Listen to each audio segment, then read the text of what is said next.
What's the trick? I wish I knew. I'm so done with thinking through all the things I could have been, and I know you wanted to. All it takes is that one look you do, and I run right back to you. You cross the line, and it's time to say F you. What's the point in saying that when you know how I'll react? You think you can just take it back, but shit just don't work like that. You're the drug that I'm addicted to, and I want you so bad. Guess I'm stuck with you, and that's that. 'Cause when it all falls down, then whatever.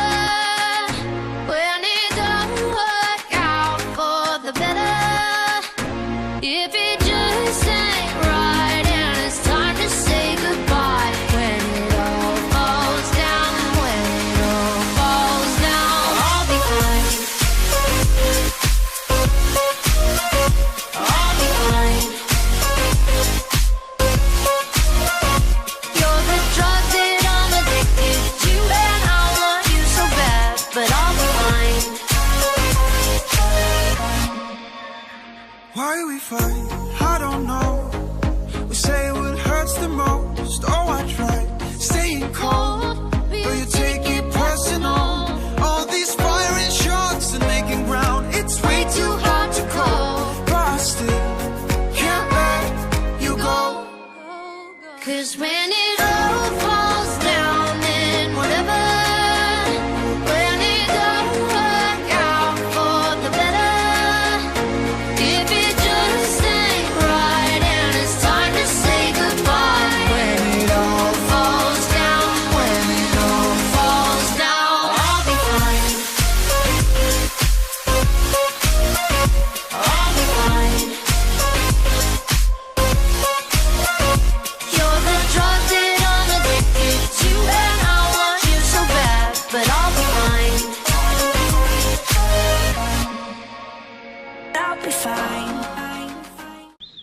Buongiorno a tutti, noi frequentiamo la classe quarta sia del Liceo secondo di Ranelpino in provincia di Avellino e il nostro progetto imprenditoriale si chiama Smart Reuse.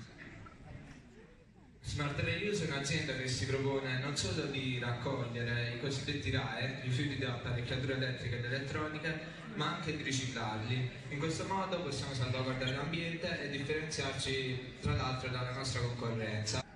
Smart Reuse nasce con lo scopo principale di rispettare l'ambiente e quindi di ridurre l'inquinamento causato dai gadget elettronici che vengono dispersi sul territorio. Allora, la nostra azienda ha pensato di farsi conoscere sul mercato tramite campagne di comunicazione tradizionali e tramite i social, così da farsi conoscere dalla maggior parte delle generazioni.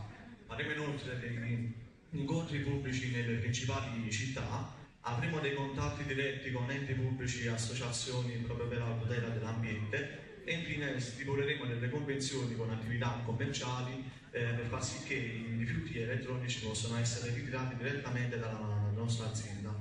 L'avviamento previsto è di 390.000 euro. Non possiamo più aspettare. Il futuro è riciclare. I'll be fine.